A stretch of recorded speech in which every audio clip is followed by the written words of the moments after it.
꿈꾸는 소녀. 함정임 단편 소설.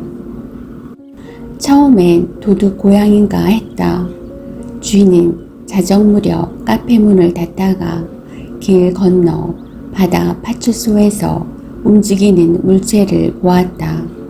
그곳은 해안지구대 소속 무인 파출소로 밤새 불이 켜져 있었다. 쥐의 시선을 사로잡은 것은 고양이가 아니라 맨발의 소녀였다. 그 사실을 알기까지 일주일이 걸렸다. 쥐는 매일 밤 같은 시간 카페불을 끄고 어두운 창가에서 바다 파출소 앞을 어른거리는 움직임을 주시했다. 쥐는 카메라 플래시를 끄고 움직이는 검은 피사체를 찍었다. 쥐가 운영하는 카페 루카는 초고층 빌딩들이 우후죽순 줄지어선 해운대 해변의 뒷골목에 섬처럼 위치했다. 후미진 골목이라 새가 나가지 않아 몇 해째 방치된 채 거미와 생쥐와 도둑 고양이들의 소굴로 변해 흉흉한 모습이었다. 그런데 카페가 문을 열자 어둡고 황폐했던 골목은 막 떠오른 새벽별처럼 신선한 빛을 내며 새롭게 탄생했다. 행인들은 소소한 불빛에 이끌려 자기도 모르게 골목으로 발길을 옮기곤 했다. 바다 파출소는 그가 남미에서 돌아와 카페 문을 열었을 때에는 2명의 경찰관이 교대로 근무했었다. 그러나 순찰 지구대 소속 무인 파출소로 전환되어 야간에는 출입문에 작은 자물쇠가 채워졌다. 가끔 쥐는 카페 문을 닫고 새벽 서너 시까지 카페 안 암실에서 사진을 정리하고 글을 썼다. 쥐는 담배 한 대를 피운 뒤 따뜻한 코코아를 한 잔 만들어 떨고 있는 소녀에게 건넸다. 의자를 내밀어도 소녀는 지레 겁을 먹고 창가 구석에 쭈그리고 앉았다. 창밖 가로등에서 흘러 들어오는 불빛이 소녀의 오른쪽 뺨을 비추었다. 바람과 함께 거세게 쏟아지던 빗줄기가 어느새 멎어 있었다. 소녀는 쥐가 주말마다 특강을 나가는 L여고 사진반 학생들과 비슷한 또래로 보였다. 그러나 어깨 아래로 내려온 긴 생머리와 까무잡잡한 피부, 쫓기듯 겁먹은 검은 눈동자는 이질적인 느낌을 던져주었다. 쥐는 소녀의 맨발과 불안정하게 흔들리는 눈빛을 주목했다. 마음을 안정시켜줄 겸 말을 붙여야 할 것 같았다. 이름이 뭐지? 어디에서 왔니? 모두가 잠든 깊은 밤에 왜 거리를 헤매고 다니고 있지? 쥐는 머릿속에서 맴도는 질문을 입 밖에 내지 않고 소녀를 그대로 둔 채 암실로 들어갔다. 소녀에게는 혼자 있는 시간이 필요할지도 몰랐다. 소녀를 카페에 들이기 전까지 쥐는 L여고 사진반 학생들이 해운대 백사장에서 찍은 사진들을 하나하나 열어보며 정리하고 있었다. 테라스에서 쿵 하고 부딪히는 소리에 나가보니 한 소녀가 쥐의 자전거와 함께 넘어졌다가 일어서려 하고 있었다. 어두운 유리문 안에서 자신을 내다보고 있는 쥐와 눈이 마주치자 소녀는 자전거를 내던지고 바다 파출소 쪽으로 달려갔다. 오후에 자전거를 타고 동백섬 앞 단골 빵집에 다녀온 뒤 깜빡 잊고 자물쇠를 채워놓지 않은 모양이었다. 쥐는 쓰러진 자전거를 일으켜 세우고 소녀가 사라진 쪽으로 걸어갔다. 비 그친 새벽 공기가 촉촉하게 코 끝에 닿았다. 할머니와 헤어져 고향을 떠나올 때 울지 않기로 약속한 것을 나는 한 번도 어긴 적이 없었어. 남편은 아버지와 나이가 같은 남자였어. 술을 먹고 들어오면 그는 이유 없이 나를 때렸어. 그가 시내에 나갔다가 오토바이 사고로 죽었을 때 나는 눈물 한 방울 흘리지 않았어. 그의 어머니는 울지 않는 나를 마구 때렸어. 매를 맞고 맨몸으로 쫓겨나 몇 날 며칠 산을 넘고 강을 건너 이 바닷가까지 걸어왔어. 파란 바닷물을 가까이에서 본 적이 없던 나는 거대한 물결에 넋이 나갔어. 꽉 막혔던 가슴이 뚫리는 듯 했어. 내가 본 고향의 강은 황토색 강물이 흘렀어. 나는 광막한 바다를 바라보며 처음으로 눈물을 흘렸어. 소녀의 목소리는 한 번도 입 밖으로 새어나오지 않았다. 소녀에게 암실에 간이 침대를 내주고 쥐는 카페 소파에서 눈을 붙였다. 얼핏 보기에도 소녀는 영양실조 상태였다. 제때 끼니를 해결하지 못하고 제때 잠을 자지 못한 기색이 역력했다.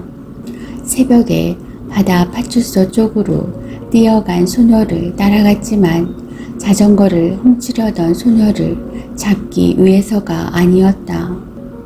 소녀는 바다 파출소와 소망의원 사이에 난 새길을 통과해 신축 오피스텔 옆에 방치되어 있는 대나무 군락 속으로 사라졌다. 그곳은 죽순 재배지로 울타리를 쳐 사람들의 출입을 금지하고 있었다.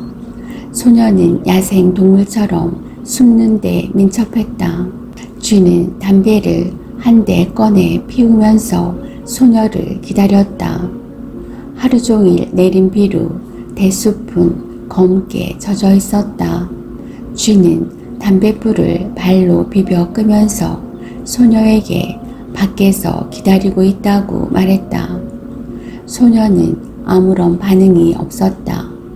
쥐는 자전거 도둑으로 소녀를 위협할 생각은 눈꽃만큼도 없었다. 그가 머물던 페루에서는 자전거나 시계, 가방을 훔쳐가는 일이 다반사였다. 목숨만 앗아가지 않으면 되었다. 쥐가 페루에 가게 된 것은 생일날 퇴근하다가 집 앞에서 강도에게 총에 맞아 죽은 형의 장례를 치르기 위해서였다. 떠날 때는 열흘 예정으로 회사에 휴가를 냈는데 쥐는 3년 동안 페루에 발이 묶여 있었다. 페루는 세계에서 총기 휴대가 자유로운 몇 안 되는 위험한 나라였다.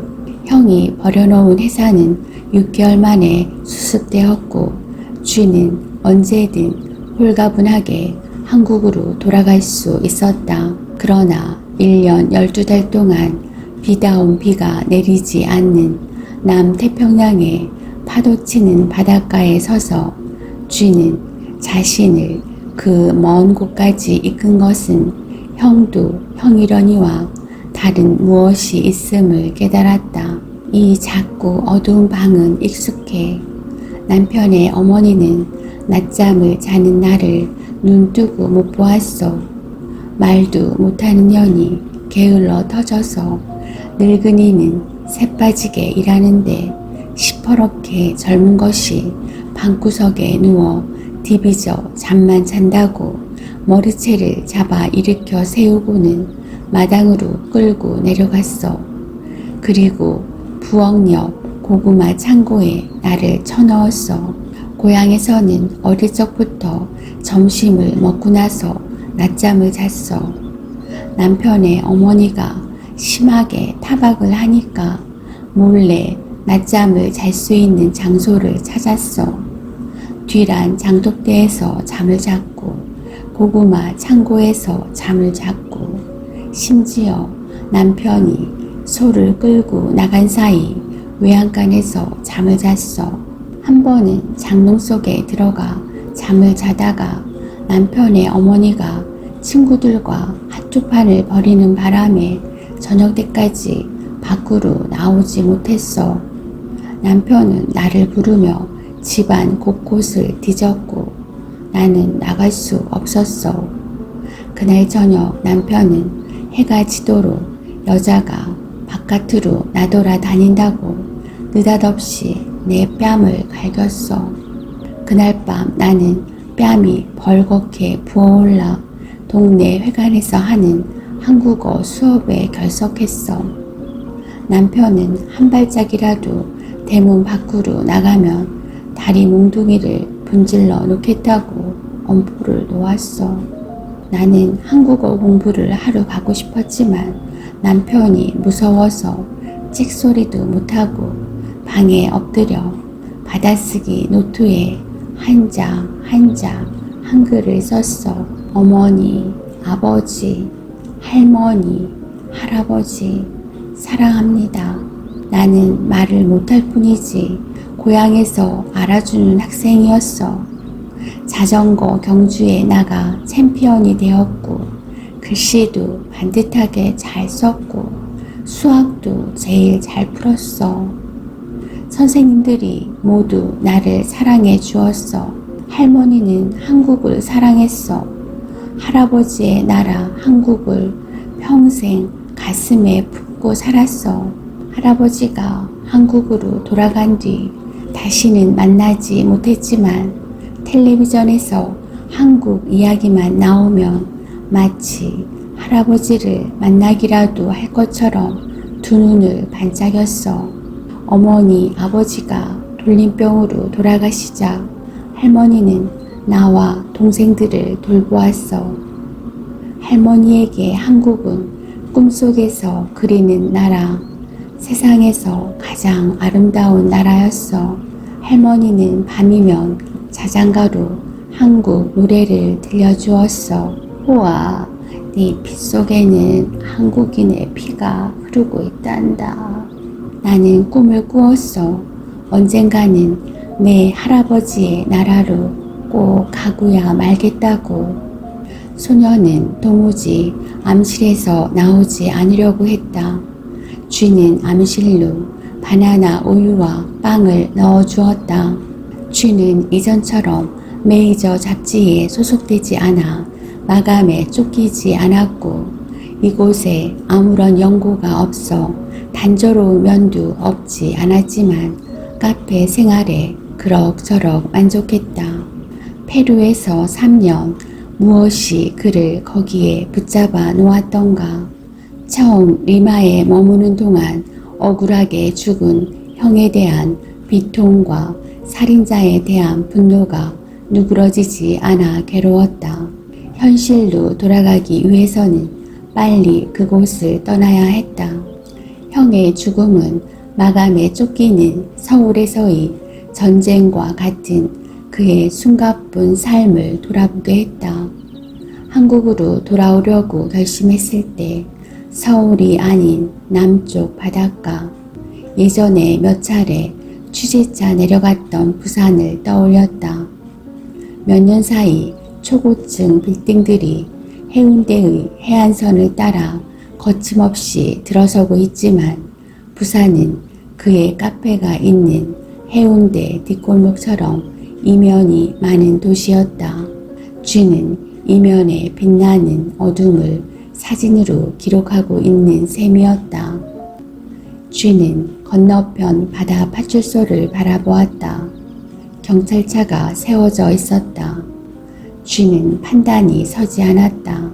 낯선 소녀를 어떻게 해야 할지, 소녀에게 무엇이 필요한지 그로서는 알 수가 없었다.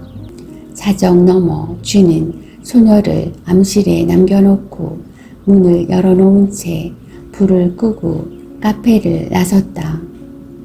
나흘째 L역으로 특강을 가는 날이라 컴퓨터에 정리해둔 것을 프린트해 가려고 이른 아침 카페에 나오니 캐렌 앤의 노래가 고요하게 흐르고 있었다. 소녀가 틀어놓은 게 틀림없었다. 그렇지 않아도 암실에 처박혀 일체 반응을 보이지 않는 소녀가 점점 더 부담스러웠는데 좋은 징조였다. 쥐는 소녀의 이야기를 들어보고 소녀의 뜻에 따라 어디든지 보내주고 싶었다. 따뜻한 코코아를 한 잔 만들어 암실로 들어갔다. 그런데 소녀가 보이지 않았다. 화장실에 간 것 같아 잠시 기다리다 가보았지만 불이 꺼진 채 아무도 없었다. 암실로 돌아와 소녀가 웅크리고 있던 자리를 돌아보았다. 소녀가 끌어안고 있던 노란 가방도 눈에 띄지 않았다. 컴퓨터 책상 위에는 그가 작업하던 사진들과 메모들이 그대로 널려 있었다. 학생들이 찍은 해변 풍경들이었다. 사진들 위에 서툰 한글체로 쓴 메모가 놓여 있었다. 내 이름은 호아. 고맙습니다. 너무 방심했다는 후회가 일었다. 담배를 한 대 꺼내 입에 물었다. 소녀가 쓴 메모를 내려다 보다가 메모지 밑에 얽히설키 놓여있는 사진들의 시선이 옮겨갔다. 주로 해수욕장의 모래사장에서 바다를 바라보는 사람들이 찍혀 있었다. 혼자 또는 둘이 또는 서너 명이 걸어가고 서 있고 걸어오는 사람들. 쥐는 담뱃불을 급히 비벼 끄고 밖으로 나갔다. 테라스에 놓여있던 자전거가 보이지 않았다. 쥐는 바다 파출소를 지나 소망의원을 지나 해바라기 미용실을 지나 여주 쌀집을 지나 해운대 성당을 지나 골목 입구에 서 있는 늙은 소나무를 지나 바닷가로 걸어갔다. 2차선 도로에서 횡단보도를 건너려고 멈춰서 있는데 자전거를 타고 탁 트인 해변도로를 달리는 소녀가 눈에 들어왔다. 쥐가 길을 건넜을 때 소녀는 한 점 점처럼 작아져 미포 쪽으로 사라졌다. 소녀가 자전거를 타고 달려간 바닷가 달맞이 언덕 위로 태양이 떠오르고 있었다.